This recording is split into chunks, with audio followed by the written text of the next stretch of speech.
Hi Scrubs, hope you're well. So I'm going to be answering another one of Sassenach 10's questions today. So this is question 7. Okay, so question 7 is, since you've been playing Howrse for so long, how does your Howrse experience affect how you view and approach other Howrse games? For example, what types of features like Howrse varieties, alternative gameplay, speed of progression, realism, updates tend to hold your interest the most? If I think about this in a very broad sense, because I have played Howrse for so long and I have a huge amount of experience with it, I do have a tendency to compare it to other games, even sometimes when they're not in the same domain, because I see similarities in game mechanics, in ways that they do things, or in maybe what they're aiming to do. And with Howrse, I think Howrse is a very well developed game, right?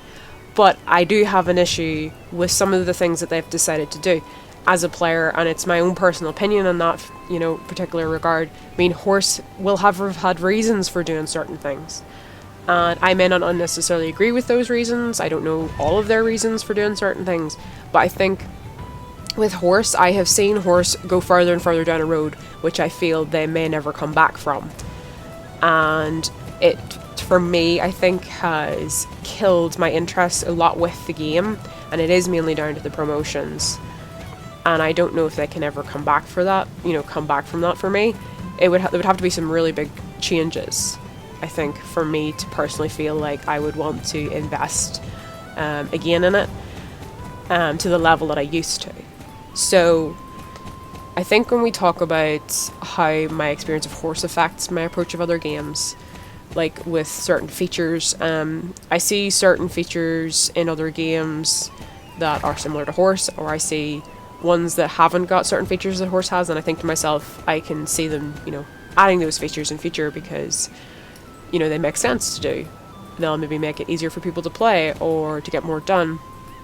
Or for games that are in very early development, a lot of the games that I am looking at them and are still quite new compared to the likes of Howrse. So, for example, something like etc., which is really quite new, that is still kind of finding its feet in that respect, and it is such a new game that comparing it to Howrse isn't necessarily totally fair to do, but I can compare it to Howrse in certain aspects for that reason. I mean, in terms of Howrse varieties, Howrse has a lot of different Howrse varieties, but I was absolutely blown away by the development that had gone into the Howrse Eden genetics, and I was just amazed at how much work had gone in there. I really, really do take my hat off to the people that did that, because it's amazing. And Howrse has nowhere near that kind of level of genetic detail in the colours. And then the likes of alternative play. Howrse does have a lot of different ways to play, which I do think is important. The likes of Star Stable, they have different ways that you can play in certain aspects. I mean, obviously there's the main storyline, and you have to follow that storyline if you want to progress. But you can do other things with your friends and, use the game in different ways to run certain events and whatnot. Howrse Eden, for example, I can see where you could focus on different things, kind of similar to Howrse. Focusing on different breeds, different goals and that as well. And probably similar to Equiverse as well. Possibly with Beastkeeper too. I haven't got to play very much Beastkeeper yet. Etc. is still being developed quite a lot, so there's not a lot that I feel I can do there just yet. In terms of speed of progression, Howrse Eden I felt I was able to get into reasonably quickly.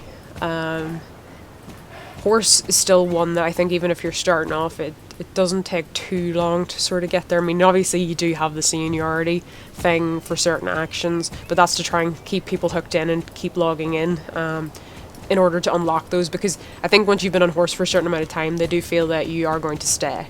Once you've invested enough time in, generally you're going to continue to do so. I mean, if you played it for a few days and then you're like, can't really be bothered with this, they've probably pretty much lost your interest entirely. If they can get you hooked, and that's true with any game, and pique your interest with it quite quickly, then they're more likely to keep you in future and get you to continue playing. So I think the speed of progression, it has to be at enough to keep your interest there, but not too quick that you lose interest or feel that you're going too quickly, because I think sometimes you can get a bit too much overload if you have too much thrown at you at first. And I did feel that in some of the other games that I, followed the tutorials and that. I felt I was getting a lot of information and I was like, I'm not totally ready for all this information just yet. It did feel a wee bit overwhelming, and that's kind of what I mean whenever the speed of progression is too quick and you just feel like you're way below the level that you need to be, and it kind of makes you feel like you're not ready yet to play this, and that can cause you to sort of, I think, feel like, oh, this is too much, I don't know what to do, I don't know what I'm doing. And there is always that part to playing a new game, but it's having that level right.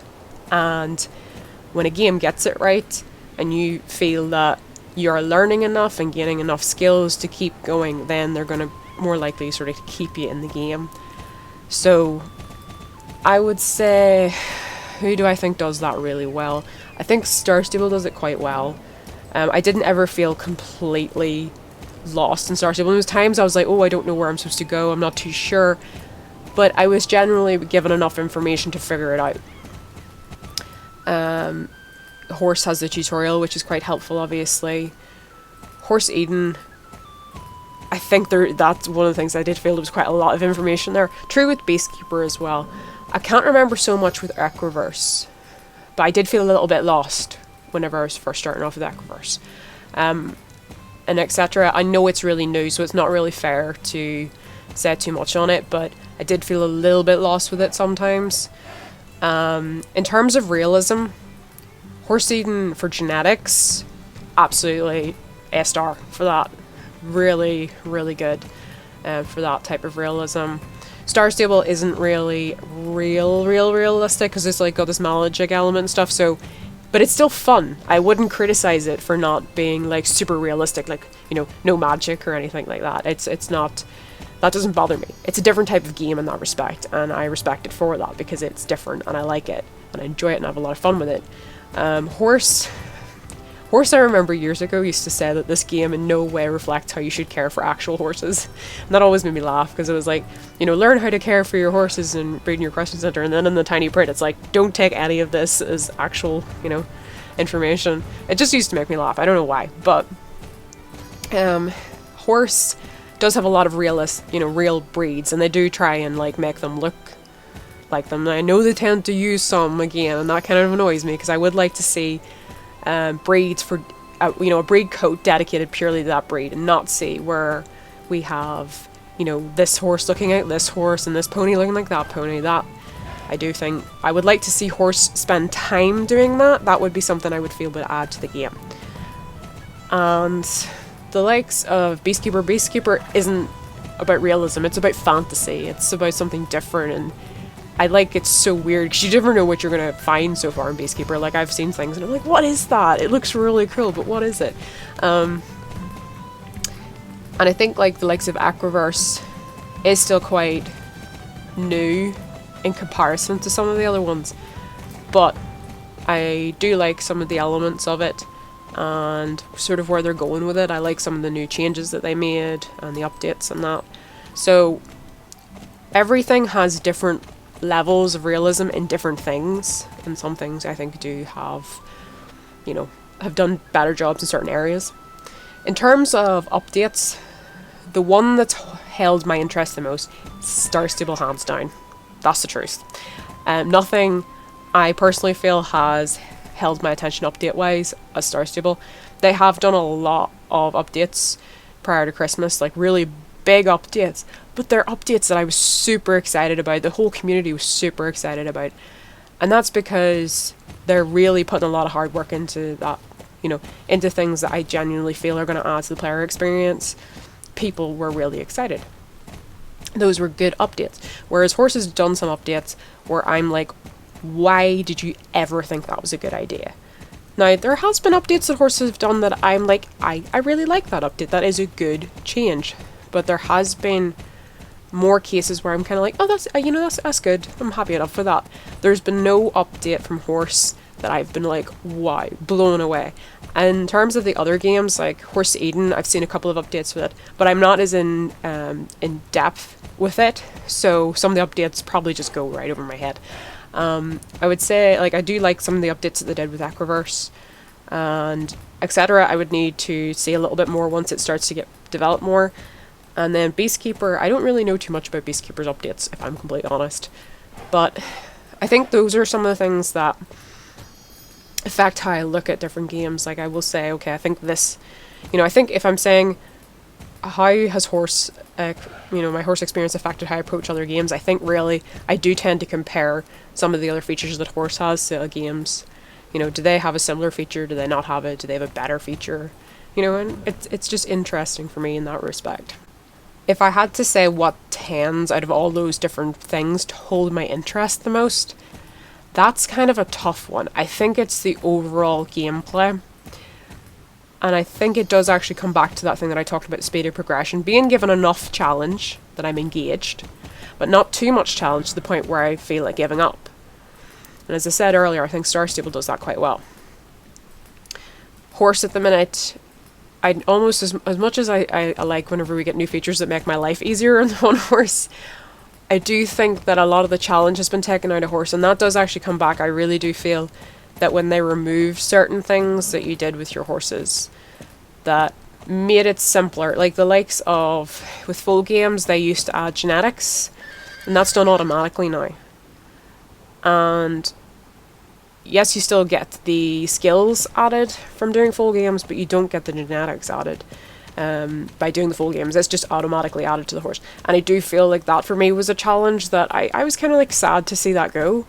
Obviously the objectives were another big one on Howrse as well, because they were kind of how, you were progressing and doing certain things in Howrse, and then you get little rewards, and I loved that about it. And trophies just are a pointless waste of time to me, in all honesty. So I think that is what would tend to hold my interest. It's the speed of progression really. Does the levels that I have meet the skills that I have, and I don't feel out of my depth, but I feel challenged enough that it's engaging. Anyways, Grubs, thank you to Sassenach10 for requesting the video. I hope you said lovely day.